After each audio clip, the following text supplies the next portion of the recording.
400 providers across nearly every state. And you started this in a gym. Most startups chasing that kind of growth are not serving nonprofit disability providers. Our entire platform has been developed by listening and by implementing that feedback. Staff satisfaction has gone from 18% using their EHR all the way up to 81%, which 81% of staff members are actually happy to be doing documentation. That's a pretty wild consideration. So our goal is just get that as high as possible. I feel like that's the tip of the iceberg right there, because the employee experience, in some ways, everything rises or falls on that. This is something we don't really announce too often, but anytime a new organization joins with us. Hello, and welcome to IDD Leader, where each week I help you kick staff turnover to the curb and build the kind of workplace that attracts and retains the best people in human services. I'm your host, Nate Beers. Let's dive in. What if I could push a button and all of the staff at your organization never complained about entering in case notes or the medication administration computer work ever again? That sounds like a fantasy, right? Well, it might be less of a fantasy than you realize. I'm thrilled today to introduce you to Daniel Caridi. If you don't already know him, he's the co-founder of Kibu, which is a very fast-growing platform that does electronic health records and also has a content side to it as well. He's going to share not only this fascinating journey of how he started in a gym class with 5 people to then founding a company that's got over 400 providers, I think, are using Kibu now. But he's also going to share what outside of the box thinking can do whenever you make it your central goal to have an outstanding employee experience with the least amount of friction possible. Pay attention, because you're also going to hear how your compliance rates could go through the roof as well. So without further ado, enjoy this. It's part 1 of my conversation with Daniel Caridi. Forbes 30 Under 30. VC-backed, 400 providers across nearly every state. And you started this in a gym. Most startups chasing that kind of growth are in financial tech or software as a service for enterprise sales teams, not serving nonprofit disability providers. What made you bet your career on this sector? And does it ever surprise you that it actually worked? I don't think I ever intentionally bet my career on this specific sector. I think I really stumbled into it. And I don't know if now is the right time for me to give the story of how we started. But originally, Kibu was a volunteer fitness class that I was invited to for 5 folks with IDD. And it was the silliest class you could think of, where we're throwing dodgeballs at each other, we're dancing, we did an obstacle course that we did every week. And I fell in love with it, fell in love with the people. And then COVID came around and everybody stopped showing up. But it became an important part of my life. And I was like, maybe we could try doing this on Zoom and see if it works out. And in a few weeks, it went from 5 people to 20 to 50 to 100 folks on every single call. You could scroll through the Zoom screens. Everyone's moving and dancing and smiling. And it was wild to me for 2 reasons. One is that I didn't know there's 100 folks with IDD in a small town in Connecticut. And 2 is I'm not a good enough dancer to have 100 folks on every call with me. So I think that's when it opened up my eyes to this industry, to this space, that, wow, this is really needed in this small town that I'm in right now. I can't imagine the scope of what might be needed across the whole country. So let's just go with your story here. So that's, you're doing this gym class, but now Kibu is probably more known for some other services you provide. So keep walking us through the story. Yeah. So I was doing those classes. There was probably 100 folks on every call. And that's how I met my first disability provider. It was actually a group in Connecticut called Ableist. And they told me, hey, Daniel, these fitness classes you're doing, they're really great. But what we really teach here is life skills, job skills. We want to promote independence. We want to get people into the community. Can you start adding some of those classes? And I was like, yeah, we could probably do a little research, start adding those. And the more we added, the more we grew. We got pretty lucky a few times where we were on Good Morning America and Mike Tyson teaching our boxing classes and just some wild things. But the more providers that we worked with, we kept hearing over and over how clunky and how difficult their software systems were. And a lot of them were still using pen and paper. And to me, it didn't make a lot of sense. So we started just asking a bunch of questions, developing piece by piece based on those answers. We moved our office into a disability provider, so we get to see our product in use by those entry level staff members, DSPs, every single day to make it easier and easier and iterate based on their feedback. And it's just been incredible for our journey. So over time, we didn't realize it, but by piece, we developed a whole EHR that is now we're working with over 400 provider organizations all across the country. So that's kind of wild. I mean, just to be honest, like that's kind of wild, the story, and especially because it all happened really so recently. Um, do you even have a background in computer software, or is that someone else on the team, or how did that?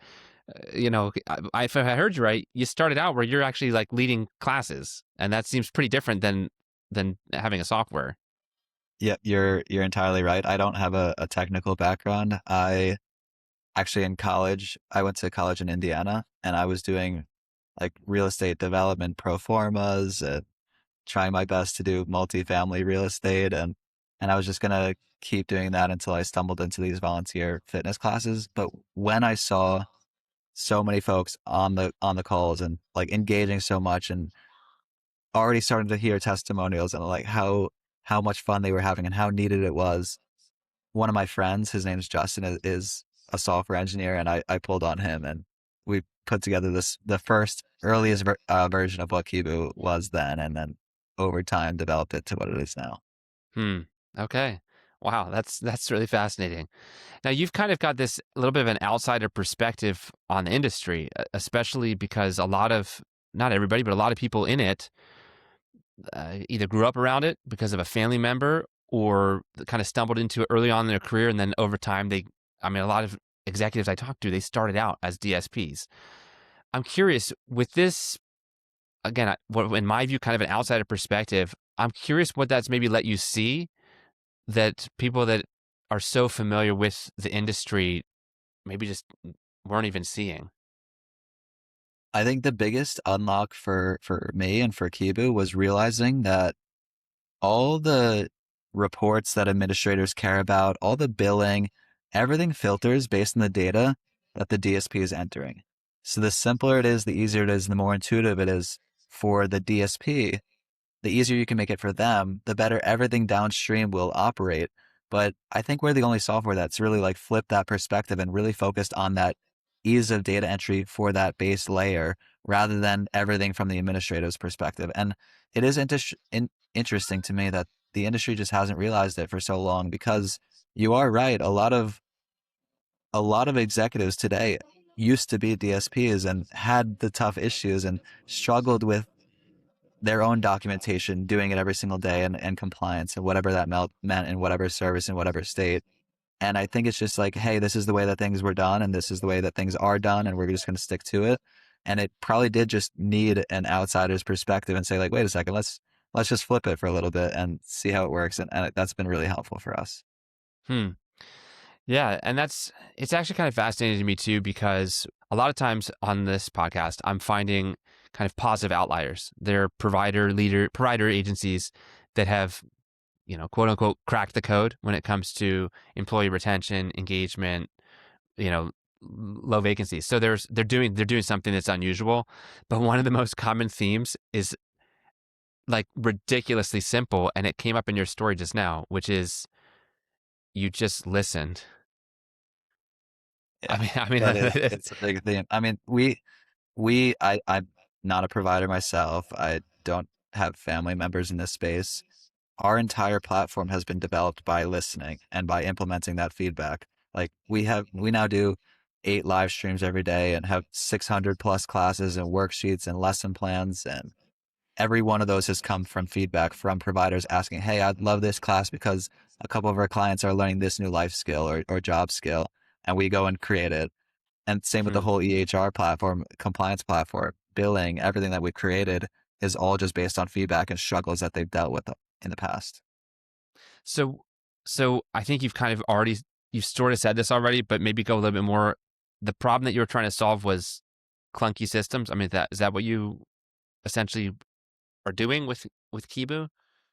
I think it goes beyond that. I think clunky systems has a lot of downstream effects where DSPs don't feel like they're heard. They're spending too much time focusing on these systems rather than actually focusing on the clients. And I think that's the most important piece to me is nobody gets into this job to make Uncle Sam happy. Everybody gets into the job to deliver awesome services. And just with layered and layered and layered regulations that keep going on and more complex compliance needs, the the focus has slowly shifted more towards that compliance angle rather than what I think really matters is delivering the most awesome services, having the best impact on the organization's clients. So yes, it's clunky systems, but it's also just like allowing people to really focus on what matters to them and what matters to everybody. Hmm. Okay, I feel like that's the tip of the iceberg right there with what you just shared, because the employee experience, I mean, in some ways, everything rises or falls on that, on what there is in my line of work, right? Because my focus is on workforce development, and frankly, I mean, this just came up in a conversation yesterday. If you can have a really cool recognition program, but if Monday through Friday, most weeks have all these points of friction, it's like having icing on a burnt cake. It's not. They're not going to feel the recognition. They're not going to feel the appreciation. And so it sounds like that's actually the deeper issue that Kibu is trying to help get at, is Absolutely. that serving the individuals can stay central. And like you said, that's why people are in this field. I mean, it's the right fit for many people, but they didn't come to see how well they could do computer work or these kinds Exactly. of And things. there's so many things they have to do every day to fill in their entire day, do all their documentation requirements, especially if it's in clunkier systems. Be an educator in however many different life skills, job skills classes, when a lot of times they're not necessarily educators. Become chauffeurs, become like now there's 1,000 things that DSPs do every single day, and giving them just extra resources to lean on to operate in the best possible way is really important to me. Yeah. No, absolutely. So from a conversation we had previously, it sounds like Kibu is built around continuous, visible feedback. Tell me more about that, or how you've reduced. Let's get a little into the weeds here for a moment of what types of friction points have been reduced or eliminated altogether In terms of the actual software, it's like in the terms of the actual actual operation software. of Yeah, like software. what's like. Let's just I'm a DSP for right now. Let's just say I'm not really, but let's just say I am. What's going to be better about my day today because of like what Kibu has done? And obviously, we just talked about how that fits into a bigger picture. But like, let's just get like a little bit in the weeds here. Yeah, absolutely. And I think I can separate that into two different sections. One is on our Okay, compliance platform, and one sure, is on our content platform. So on the sure. Go compliance ahead. side, we make things really easy for staff. They could actually just speak into the phone. They could speak in any language because English as a second language is a big thing in this space. And that'll automatically take all that information and structure their final case notes for them. So that turns a 30-minute process at the end of the day where you might not remember what happened throughout the day with 5 different individuals along 8 of their different goals, and turns it into a couple minutes where you're just rambling throughout the day. Click one button, it does all the structured case notes for you. It brings Hmm. that documentation closer to the point of care, improves the quality of that documentation and the reliability of the data driven decisions you have to make off of those documentations in the future. So that's just one piece, speaking into the phone, and it does all your case noting for you. It'll write your reports for you. It puts in like automatic bar charts and line charts, and everything kind of operates for you in the Hmm. background. And you really just focus on, again, delivering the most awesome services. On the content side, we also have a couple of benefits where, uh, I mean, every lesson plan is already done for you and all the worksheets, and you could pull on a live stream and the coach will actually shout you out and shout out the group, and you have the worksheet and the lesson plan and the video that goes along with it. You click one button and it creates a whole Jeopardy game on that same topic. So all Hmm. these different resources are around every single life skills or job skills class that someone could want to learn. You actually feel prepared going into the day rather than walking into a room and trying to figure out the best of your abilities what you're going to do that day and how it could actually be meaningful to all the clients that you're working with. Okay, so if I'm a life skills coach, boom, like you just did all the work for me. I can just kind of show up and facilitate the content that's already been created. And then do you also have do individuals just use it as well, like self study? Like if someone wants to, let's suppose someone's more Absolutely. independent and they're wanting to, I don't know, they're wanting to do maybe new money things they haven't done before, like a bank account or pay some of their own bills if that was always done for them. Is there also sort of like the individual version of that same platform or? Absolutely. Yep, everyone's able to access individually as well. So a couple of use cases of that are even just on the live streams. We have like cook along live streams. So imagine Mhm. in a res home or an independent living home, you could actually like cook along with our coaches and make breakfast and like get shouted out as you're doing it, or choose your own exercise activities, or just Hmm. if you need reminders on how to make your bed or budgeting or anything that you're talking about. We do have classes on all those where they are interactive. There's the Jeopardy games around it. They're like more fun ways to learn on your own time at your own level. Okay. So then what do you find for an organization that contracts with you guys or starts using Kibu? What's different a year later? I mean, what kind of feedback are you hearing? A lot of things. So on our documentation side, we have all the systems connected. So we have attendance, note taking, data, goal tracking, reports, billing, medication tracking, but now it's all in one system. So you don't have the Mm. issues of like So you don't logging in, have your logging out. medication administration here. Do you guys also do the staffing side of that, like the HR side of that? I mean, Yep, we're starting to add payroll and integration and pay. everything Okay, else that's around the that. next one. Yep. Yeah. Wow. Okay. So it's an all-in-one solution. You don't have to log into six different platforms to do your documentation. It's all connected to each other. So if you enter data in somewhere, it's all in the same system already. So like there are a lot of benefits from switching to multiple systems just to one. But also just a quick shout out on AI is an issue with ChatGPT or Gemini or Claude or any of these modern LLMs is they're really good at answering issues or solving issues, but they don't have the context of the issue that you're trying to solve. The beauty of Kibu is we have like this underlying layer of AI throughout the whole system. It's 100% HIPAA compliant, which is really important, but it Absolutely. also has perfect context of each individual, their goals, their about information, their medications, all these other things. So when you're asking for a quarterly report or an annual report or whatever it might be, it can give you a perfect output with the exact context of all the details of the Hmm. organization. So that's a lot of administrative costs that used to exist that doesn't exist in Cuba. And again, focus more time on the clients. Wow. I mean, it sounds great. um, so, so then, like, what kinds of what's the something that came up before that I want to just I feel like it's worth highlighting because it struck me from a behavioral lens, and I'll probably speak to it afterwards. But there's I think a continuous feedback that's happening, or there was something I don't know if it was like a dashboard, but you kind of described it before. What can you say what that is again, or explain that? I think it was like a Attached. compliance, maybe it was a compliance percentage or something. Yeah, exactly. So even just on our homepage, like right when you log in, it'll say what percentage compliance you are.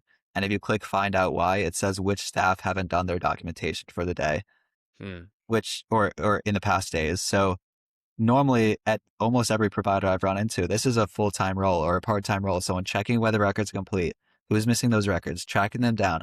There's that's so much administrative cost that the system should just be able to flag that for you. And like, it's a lot of these simple things that we've built in that are just automated that, again, it's making things easier. Wow. Okay. This is yeah. I I'm really tracking with you, and I remember when we talked before. This it just stuck out to me so much because as the way that we're wired as people, like from behaviorally speaking, we thrive with an abundance of feedback. We actually get an abundance of feedback, whether it's purposeful or accidental, and the absence of feedback is a form of feedback. So I mean, just Exactly. And you're right. If a staff member knows that when they log in and this is a full list of documentation that I haven't completed, Nate's going to get a little upset with me because I haven't done my job. Whereas if it's empty, we actually give confetti and like you can celebrate as much as you want. You could get confetti more and more and more times. But what's really interesting is the staff members know, hey, this is a full list. I know that. But beyond that, I know that every one of my administrators could see that my name is on that list that I haven't done my documentation. Just that transparency alone, like drives compliance rate way higher than you might think it would. Well, as a behaviorist, I think that it would because I understand how potent it is when the consequence is immediately like connected to the action or the lack of action. You know that it's extremely powerful. I mean, if it's it's like the when the police car pulls onto the road, literally, like everyone just taps the brakes. Like we drop another 10, 15 miles an hour slower, we suddenly get into compliance, if you will, with the speed limit because there's this sense of what I'm doing is being seen and it matters. But then, I mean, that's kind of maybe a negative example because obviously you don't want an agency where people are living in fear or feeling like they're being policed. But the flip side of that is you look at like some successful behavior change apps or programs, they are filled with feedback, right? The moment that you're, 100%. look at elite athletes, the amount of feedback that's needed for them to achieve those goals, like they're having everything looked at all the time and they're being given feedback from coaches, nutritionists, et cetera, et cetera, et cetera. And we try to do the same thing too in a positive way. So like I said, the confetti, that's just a nice bonus. Yeah. But this is something we don't really announce too often, but like anytime a new organization joins with us and like the DSPs get onboarded and they do their first service record with us, we'll actually go and send every one of their DSPs a Starbucks or a Dunkin' coffee gift card and say, hey, you're learning a new system. Congrats on doing your first task. Coffee is on Kibu. And we'll do that across. There's 400 DSPs in an organization. We'll send out 400 of those gift cards. We also do like weekly, uh, kind of like not really raffles, but out of all the organizations, all the DSPs that are 100% up to date with their documentation, we'll enter them into like a random raffle and pick one of them Mhm. and give out like a Visa gift card every single week. So it's just incentivizing Yeah. doing great documentation, but also hopefully doing great services. Right, right, right. No, that's like gamification, and Exactly. it that has like a double layer of impact because first of all, like the feedback thing we already said, what I'm doing right gets noticed. It's not just the police example, which again, that's kind of like the negative side. What I'm doing wrong gets noticed, but what I'm doing right gets noticed. But then you're also then almost it creates a fun element, and most of the time when people think EHR, fun is not the that is not the word that comes to mind.